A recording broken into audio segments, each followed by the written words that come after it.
कहानी की शुरुआत 1977 में मिडिल ईस्ट की एक इमारत से होती है। यहाँ हैरी एक आदमी से पूछताछ कर रहा था कि तभी उसकी नजर उस आदमी के मुंह में मौजूद एक पिन पर पड़ी, जिसे देखते ही ली ने अपने साथियों की जान बचाने के लिए खुद उस आदमी के ऊपर छलांग मार दी, जिसके बाद एक जोरदार धमाका हुआ जिसमें ली की जान चली गई। अपने साथी की इस बहादुरी से हैरी, मर्लिन और लैंसलॉट बहुत ज्यादा प्रभावित थे। इसके बाद हैरी लंदन में ली की विधवा बीवी मिचेल से मिलने उसके घर गया, जहाँ उसने मिचेल को एक खास मेडल दिया जिसके पीछे कुछ नंबर लिखे हुए थे, जिनका इस्तेमाल वो कभी भी मदद मांगने के लिए कर सकती है। पर मिचेल ने इस मेडल को लेने से साफ इनकार कर दिया, जिसके बाद हैरी ने वो मेडल ली के बेटे एग्जी को दे दिया कि हो सकता है कभी उसे इसकी जरूरत पड़ जाए। खैर, इसके 17 साल बाद अर्जेंटीना में प्रोफेसर आर्नोल्ड को कुछ लोगों ने बंधक बना लिया था, जो अब अपने बॉस के आने का इंतजार कर रहे थे कि तभी उन्हें दरवाजे पर एक दस्तक सुनाई दी, और जैसे ही एक आदमी ने दरवाजा खोला तो उसके सामने लैंसलॉट खड़ा था, जिसने अगले ही सेकंड उस आदमी पर हमला कर दिया और फिर एक एक करके वहाँ मौजूद सभी आदमियों को खत्म करता चला गया। तभी लैंसलॉट को दरवाजे पर एक और दस्तक सुनाई दी, और जैसे ही वो दरवाजा खोलने के लिए गया तो जिजेल नाम की एक औरत ने अपनी ब्लेड लगी हुई टांगों से उसे 2 टुकड़ों में काट दिया। जिसके बाद जिजेल ने वहाँ मौजूद लाशों पर कपड़ा डालने के बाद अपने बॉस वैलेंटाइन के लिए दरवाजा खोला, जिसने कमरे के अंदर आते ही सबसे पहले प्रोफेसर से सॉरी कहा। सॉरी प्रोफेसर साहब, वो मुझे भी वायलेंस बिल्कुल पसंद नहीं है, लेकिन क्या करें, जब सीधी उंगली से घी नहीं निकलता तो उंगली टेढ़ी करनी पड़ती है। उधर लंदन में हैरी एक टेलर शॉप में पहुंचा, जो असल में किंग्समैन का हेडक्वार्टर था, जहां आर्थर हेड टेबल पर पहले से ही बैठा हुआ था, और वो सभी लोग एक दूसरे को देखने और बात करने के लिए एक खास किस्म के चश्मों का इस्तेमाल कर रहे थे। मीटिंग के दौरान हैरी का कहना था कि उन्हें अपने दोस्त की मौत का बदला किसी भी हाल में लेना चाहिए। इस पर मर्लिन ने हामी भरते हुए बताया कि प्रोफेसर आर्नोल्ड को अगवा कर लिया गया है और अब उन्हें जल्द से जल्द प्रोफेसर को उन गुंडों से छुड़ाना होगा। खैर, लैंसलॉट के मरने के बाद अब किंग्समैन में एक आदमी की जगह खाली हो गई थी, जिस पर हैरी ने कहा कि मैं किसी को जानता हूँ जो ये जगह ले सकता है।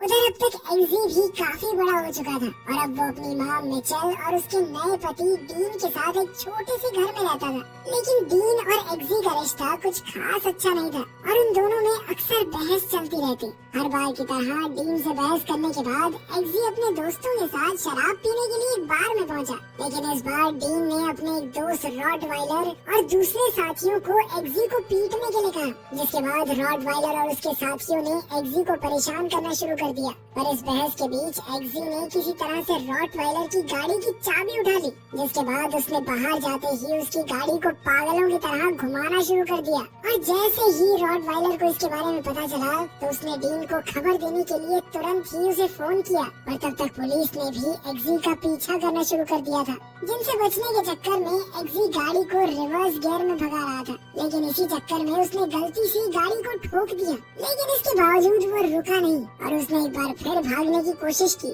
जिसके चलते इस बार तो उसने पुलिस की गाड़ी को टक्कर मार दी, जिसके बाद उसे पकड़कर पुलिस स्टेशन ले जाया गया, जहाँ एक डिटेक्टिव उससे पूछताछ करने की पूरी कोशिश कर रहा था, और एग्जी कुछ भी बताने को तैयार नहीं था। तभी अचानक से एग्जी को उस मेडल के बारे में याद आया, और उसने तुरंत ही मेडल के पीछे लिखे हुए नंबर पर फोन किया, लेकिन फोन जिस औरत ने उठाया उसने बिना उसकी पूरी बात सुने ही फोन काट दिया। एग्जी को एक बार क्या लगा कि इतने समय से मेडल लेके घूम रहा था, पागल ही हूँ मैं। लेकिन अगले ही सेकंड पुलिस स्टेशन में एक फोन आया, जिसके बाद एग्जी को तुरंत ही आजाद कर दिया गया, और जैसे ही वो पुलिस स्टेशन से बाहर निकला तो उसकी मुलाकात हैरी से हुई, जो पहले से वहाँ उसका इंतजार कर रहा था। इसके बाद वो दोनों आराम से बातचीत करने के लिए एक बार में गए, जहाँ हैरी ने एग्जी को उसके पिता की बहादुरी के बारे में बताया कि कैसे ली ने उसकी जान बचाई थी, और वही दूसरी तरफ एग्जी अपनी पढ़ाई छोड़कर छोटी मोटी चोरी चकारी में लगा हुआ है। तभी टीम के कुछ आदमी एग्जी को पीटने के लिए वहाँ पहुँच गए, और उन्होंने हैरी को बुढ़ाऊ कहते हुए वहाँ से जाने को कहा,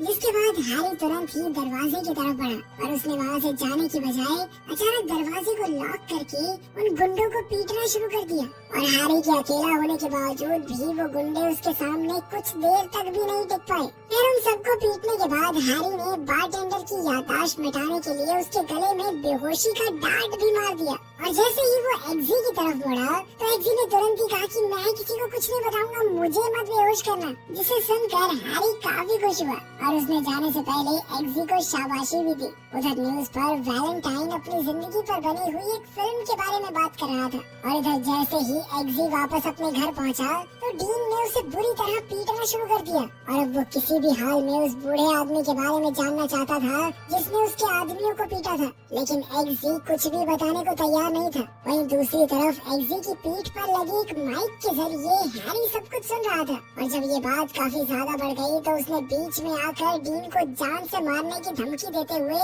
एग्जी को छोड़ने को कहा। और जैसे ही एग्जी वहाँ से निकला तो बाहर पहले ही कुछ गुंडे उसका इंतजार कर रहे थे, जिनसे बचने के लिए एग्जी ने दीवारों को टापना शुरू कर दिया और वो मस्त पार्कोर करते हुए वहाँ से बाल बाल बचकर एक टेलर शॉप में पहुँचा जहाँ हैरी पहले से उसका इंतजार कर रहा था। एग्जी के वहाँ पहुँचते ही वो उसे पीछे के कमरे में ले गया जहाँ उसने एग्जी से पूछा कि क्या वो हमेशा के लिए अपनी जिंदगी को बदलना चाहेगा, क्योंकि अगर वो किंग्समैन का सदस्य बन गया तो उसकी जिंदगी पूरी तरह पलट जाएगी। एग्जी के हामी भरते ही हैरी ने उसे एक खुफिया रास्ते में ले जाते हुए बताया कि असल में किंग्समैन दुनिया की सबसे खतरनाक इंटेलिजेंस एजेंसी है। इसके बाद वो दोनों बुलेट ट्रेन में बैठकर शहर से दूर एक बहुत बड़े बंगले में पहुँच गए जहाँ एग्जी ने पहली बार किंग्समैन के बेस को देखा। इसके बाद मर्लिन उसे एक कमरे में ले गया जहाँ 8 और उम्मीदवार मौजूद थे, जिनमें से एक ही किंग्समैन का सदस्य बनने वाला था। इसके साथ ही मर्लिन ने उन्हें बताया कि ये दुनिया का सबसे खतरनाक जॉब इंटरव्यू होने वाला है। मर्लिन के कमरे से निकलते ही सभी लोगों ने अपना अपना परिचय दिया। उन सब से मिलने के बाद एग्जी ये तो अच्छे से समझ गया था कि वो उन सब से बहुत अलग है। रात के समय सभी उम्मीदवार सोने की तैयारी कर रहे थे, पर कुछ ही देर बाद अचानक उनके कमरे में तेजी से पानी भरने लगा और देखते ही वो सभी लोग पूरी तरह से पानी के अंदर डूब गए। सभी लोग ऑक्सीजन मास्क बनाने की कोशिश कर रहे थे, पर वहीं एग्जी का ध्यान एक शीशे पर गया और उसने तुरंत ही उसे तोड़ने की कोशिश की। वहीं उस शीशे के दूसरी तरफ मर्लिन खड़ा हुआ था और उसके वहां से हटते ही वो शीशा टूट गया। एग्जी को उसकी सूझबूझ के लिए शाबाशी देते हुए मर्लिन ने उन सभी को बताया कि वो लोग अपने पहले टेस्ट में फेल हो चुके हैं, क्योंकि उन्होंने अपने एक साथी को मरने के लिए पीछे छोड़ दिया। जिसके बाद सभी उम्मीदवार तुरंत ये समझ गए कि ये परीक्षा मजाक नहीं होने वाली। उधर प्रोफेसर आर्नोल्ड ने वापस अपने काम पर आना शुरू कर दिया था, जहां उनकी मुलाकात हैरी से हुई। हैरी जानता था कि जरूर प्रोफेसर आर्नोल्ड ने बहुत जरूरी जानकारी किडनैपर्स को दे दी है, इसी शर्त पर उसे आजाद किया गया होगा। लेकिन जब प्रोफेसर प्यार से कुछ भी बताने को तैयार नहीं हुआ तो हैरी ने उसका कान खींचना शुरू कर दिया। पर अगले ही सेकंड प्रोफेसर के सर में एक धमाका हुआ, जिसके बाद अचानक 2 आदमियों ने हैरी पर हमला करना शुरू कर दिया, जिनसे बचने के लिए वो खिड़की के रास्ते भागा। उधर वैलेंटाइन ये जानकर खुश था कि उसकी सिक्योरिटी उनके काम आई। उधर वैलेंटाइन को जैसे ही इस बारे में पता चला तो उसने तुरंत अपने आदमियों से कहा कि पता लगाओ कि आदमी कौन है,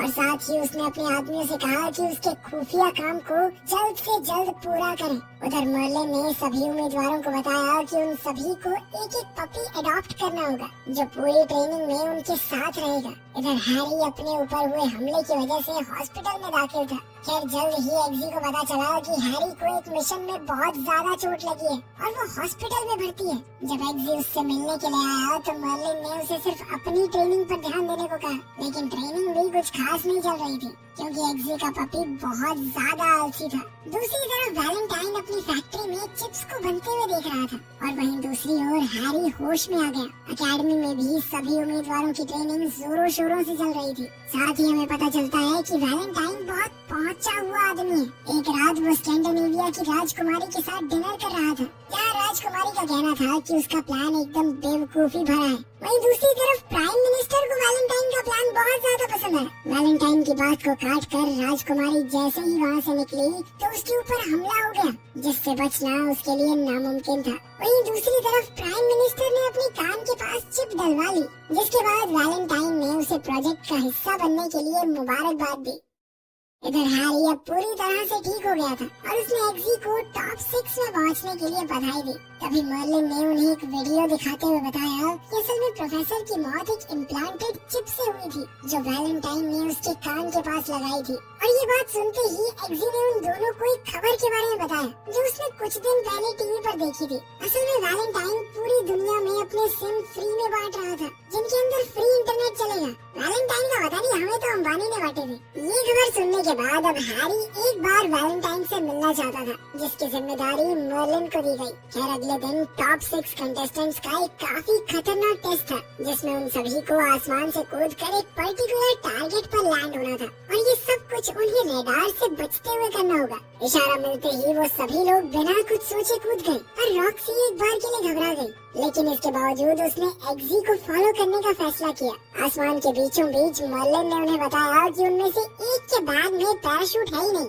और ये खबर मिलते ही एग्जी ने उन सभी को जोड़ियां बनाने को कहा, पर उनमें से कुछ लोगों ने जान की बाजी लगाने की बजाय टेस्ट में फेल होना बेहतर समझा, और एक एक करके उन्होंने अपना पैराशूट खोलना शुरू कर दिया, जिसके बाद अब सिर्फ रॉक्सी और एग्जी ही बचे हुए थे। और जैसे ही उन्होंने रेडार डिटेक्शन को पार किया तो एग्जी ने रॉक्सी का पैराशूट खोल दिया, जिसके बाद वो दोनों सही सलामत टारगेट पर लैंड कर गए। टेस्ट के बाद मर्लिन ने एग्जी और रॉक्सी को पास तो कर दिया, पर एग्जी कहने लगा कि आखिर मेरे ही बैग में पैराशूट क्यों नहीं डाला, जिस पर मर्लिन ने कहा कि पैराशूट तो सबके बैग में था, ये सिर्फ उनके दिमाग को ट्रिक करने के लिए टेस्ट था।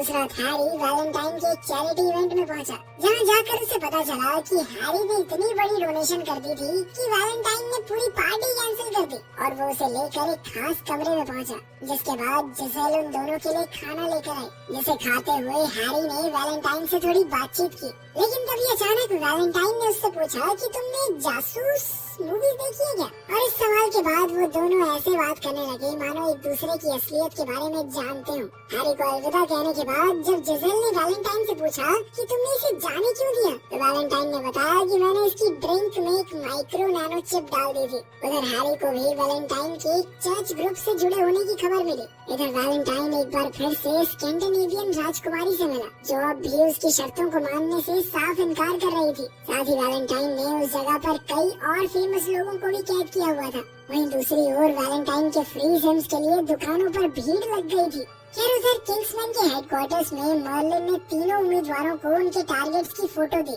जिनको हराने के बाद ही वो टेस्ट में पास हो पाएंगे। पर जैसे ही वो ये काम करने के लिए क्लब में पहुंचे तो अचानक एक ड्रिंक पीते ही तीनों बेहोश हो गए, और जब एग्जी की आँख खुली तो वो एक ट्रेन ट्रैक पर बंधा हुआ था, जहाँ एक आदमी उससे किंग्समैन के बारे में पूछ रहा था, पर एग्जी ने उसे कुछ भी बताने से इनकार कर दिया, और तभी एक ट्रेन उसके ऊपर से गुजर गई, लेकिन इससे उसे कुछ भी नहीं हुआ। असल में यही उनका टेस्ट था, जिसमें एग्जी पास हो गया था, पर वहीं चार्ली इस टेस्ट को पास नहीं कर पाया।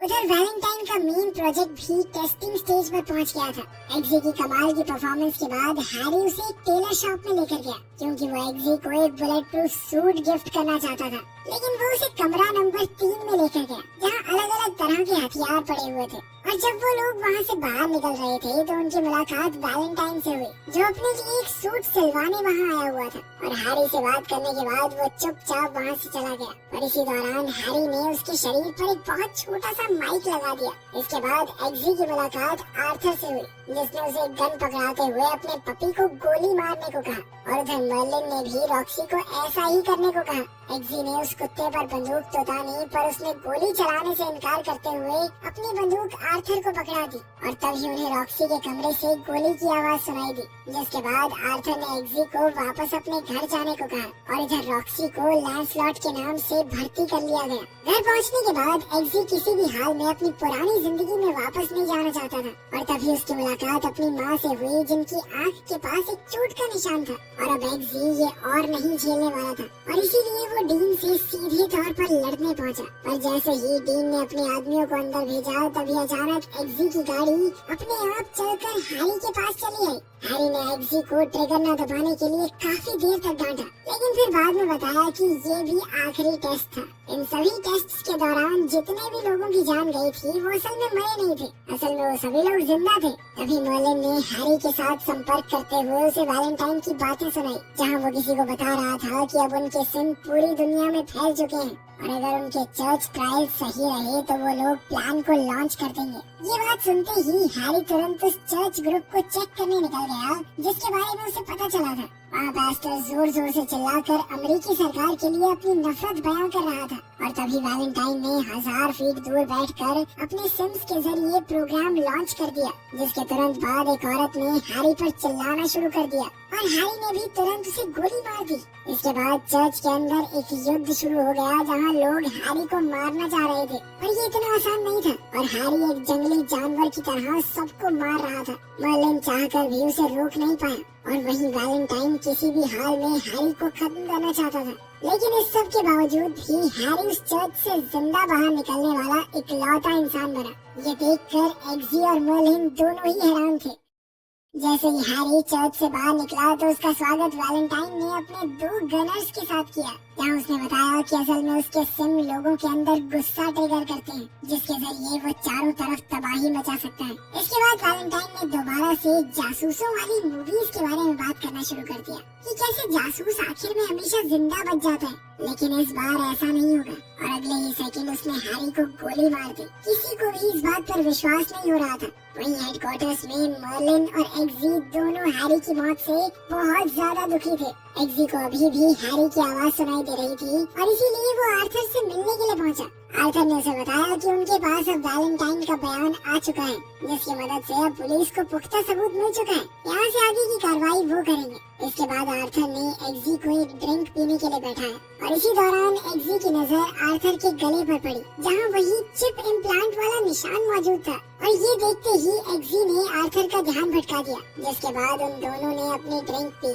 जैसे ही एग्जी ने अपना ग्लास खत्म किया तो आर्थर ने उसे बताया कि उसकी ड्रिंक में जहर मिला हुआ था। अब उसके पास सिर्फ 2 रास्ते थे, या तो वो वैलेंटाइन के प्रोजेक्ट का हिस्सा बन जाए या फिर भगवान के प्रोजेक्ट का। आर्थर के मुताबिक धरती अपने अंदर रह रहे वायरस को खत्म करना चाहती है, जो कोई और नहीं बल्कि इंसान ही थे। और वैलेंटाइन के मुताबिक अगर धरती को तबाह होने से कोई बचा सकता है तो वो होगा इंसानों का खात्मा। लेकिन उसका ये सारा भाषण सुनने के बाद भी एग्जी उसके साथ जुड़ने के लिए तैयार नहीं हुआ, जिसके बाद आर्थर ने जहर को एक्टिवेट कर दिया, जिसका असर एग्जी के ऊपर नहीं बल्कि आर्थर के ऊपर ही हुआ, क्योंकि एग्जी ने दोनों ड्रिंक्स को बदल दिया था। आर्थर के मरते ही एग्जी ने तुरंत उसके गले में लगी हुई चिप को निकाल लिया। उधर पूरी दुनिया के सिम एक्टिवेट होने में अब सिर्फ 6 घंटे बचे हुए थे और जैसे ही मर्लिन को आर्थर के बारे में पता चला तो उसने इस मिशन को रॉक्सी और एग्जी के साथ ही करने का फैसला किया, जिसके बाद वो लोग एक प्राइवेट प्लेन में सवार हो गए, जहां मर्लिन ने उन्हें बताया कि उन्हें सबसे पहले वैलेंटाइन की एक सैटेलाइट को तबाह करना पड़ेगा ताकि मर्लिन को मेन सिस्टम में घुसकर उसे बंद करने का समय मिल सके। सैटेलाइट को तबाह करने का काम रॉक्सी को दिया गया, जिसे एटमॉस्फेयर में पहुंचते ही सैटेलाइट पर हमला करना था। रॉक्सी को छोड़ने के बाद अब एग्जी को आर्थर के इन्विटेशन का इस्तेमाल करना था। उधर वैलेंटाइन सभी को एक मोटिवेशनल स्पीच दे रहा था कि कैसे आज उन्हें मरने वाले लोगों का जश्न मनाना है। इधर एग्जी हैरी का दिया हुआ सूट पहनकर पूरी तरह तैयार था। सेफ हाउस के पास पहुंचते ही उन्हें लैंड करने की अनुमति मिल गई और तब तक एग्जी ने आने वाले खतरे को भी भांप लिया था। लैंड होने के बाद मर्लिन प्लेन को एक बेस में ले गया, जहाँ प्लेन से उतरने के बाद एग्जी ने आर्थर का इनविटेशन कार्ड दिखाया, जिसके बाद उन्हें मेन हॉल में ले जाया गया। अब बस 18 मिनट बचे हुए थे और इसीलिए उसे जल्द से जल्द कंट्रोल रूम में पहुंचना था। वहीं रॉक्सी लगभग मिसाइल फायर करने ही वाली थी, तभी एग्जी ने स्कैंडिनेवियन प्राइम मिनिस्टर को बेहोश करके मर्लिन को एक्सेस दिला दिया। लेकिन मिसाइल फायर करने से पहले ही रॉक्सी का बलून फट गया और इधर चार्ली ने भी एग्जी को पकड़कर वैलेंटाइन को बता दिया, पर तभी एग्जी ने उसे बिजली का झटका देकर वहीं गिरा लिया और वहीं दूसरा बलून फटने से पहले रॉक्सी ने मिसाइल को फायर कर दिया। इस सब के चलते वैलेंटाइन ने टाइमर को 16 मिनट से 2 मिनट में बदल दिया। इधर मर्लिन प्लेन को तैयार करते हुए एग्जी को निकलने का रास्ता बता रहा था। एग्जी प्लेन की तरफ बढ़ता हुआ तेजी से लोगों को मार रहा था, क्योंकि अब उनके पास सिर्फ 1 ही मिनट बचा था। उधर रॉक्सी भी तेजी से धरती की तरफ बढ़ रही थी और तभी अचानक मिसाइल जाकर सीधा सैटेलाइट से टकरा गई, जिसके चलते काउंटडाउन ही बंद हो गया। तभी मर्लिन की नजर एक बायोमेट्रिक लॉक पर पड़ी, जिसके बाद उसने एग्जी को कई सारी बंदूकों का ऑप्शन देते हुए कहा कि किसी भी हाल में वैलेंटाइन के हाथ उसके कंप्यूटर को न छुएं। एग्जी ने तुरंत ही एक अम्ब्रेला गन उठाई और बाहर आते ही सभी सैनिकों को मारना शुरू कर दिया। उधर वैलेंटाइन अपनी दोस्त से सैटेलाइट का जुगाड़ करने में लगा हुआ था। इधर एग्जी बेचारा बहुत सारे लोगों से एक साथ लड़ रहा था वहाँ इतने ज्यादा सोल्जर्स थे कि उन्होंने एक बार के लिए तो एक्जी को हर तरफ से घेर लिया। तभी एक्जी ने रॉक्सी से कहा कि अगर मैं आज ना बच सका तो मेरी माँ मिचेल को मेरे सौतेले बाप से बचा लेना। साथ ही उसने मर्लिन को सैनिकों की चिप्स एक्टिवेट करने को कहा और इसके कुछ ही सेकंड बाद अचानक सभी सैनिक और हॉल में मौजूद लोग अपने आप मरने लग गए। दरअसल मर्लिन ने वैलेंटाइन की चिप्स का इस्तेमाल करके उसके गार्ड्स को मार दिया था और वैलेंटाइन ने अपने अंदर कोई चिप नहीं डाली थी और उसका कहना था कि तुम कुछ भी कर लो मुझे रोक नहीं पाओगे। और इतना कहते ही वैलेंटाइन ने अपने सिस्टम को एक्टिवेट कर दिया, जिसके बाद पूरी दुनिया में उसके सिम एक्टिवेट हो गए और लोगों ने एक दूसरे को पागलों की तरह मारना शुरू कर दिया। एक्जी ने तुरंत ही कंट्रोल रूम में जाकर फायर करना शुरू कर दिया, जिससे सिम एक्टिवेशन कुछ देर के लिए रुक गई। और तभी एक्जी को खत्म करने के लिए जिसेल सामने आई। उन दोनों ने एक दूसरे पर बेरहमी से हमले करने शुरू कर दिए, जबकि वैलेंटाइन इस मौके का फायदा उठाकर दोबारा सिम एक्टिवेशन शुरू करने लगा, जिसके बाद दुनिया भर के मैदान लड़ाई के युद्ध में बदल गए। इस चीज का एहसास एक्जी को अच्छे से था और इसीलिए उसने इस लड़ाई को खत्म करने का फैसला किया, जिसके बाद उसने अपने खास जूतों के जरिए जिसेल के हाथ पर जहरीली चोट मार दी, जो उसे खत्म करने के लिए काफी थी। इसके बाद उसने जिसेल की ब्लेड वाली टांगों से वैलेंटाइन पर हमला करके दुनिया भर में हो रहे खून खराबे को रोक दिया। एक्जी के मिशन पूरा करने पर सभी लोग काफी खुश थे। सब कुछ ठीक करने के बाद जब एक्जी वापस अपने घर आया तो मिचेल डीन के साथ ही बैठी हुई थी और एक्जी ने अपनी माँ को बताया कि एक नई नौकरी के साथ साथ उसे नया घर भी मिला है और अब वो लोग वहाँ जाकर रहेंगे। और डीन ने मिचेल को वहीं रोक दिया, जिसके बाद एक्जी ने बिल्कुल हैरी के अंदाज में दरवाजे के पास जाकर उसे लॉक कर दिया ताकि वो डीन को सबक सिखा सके। वीडियो पसंद आई तो लाइक कर देना, चैनल को सब्सक्राइब कर लेना। मिलते हैं अगली वीडियो में।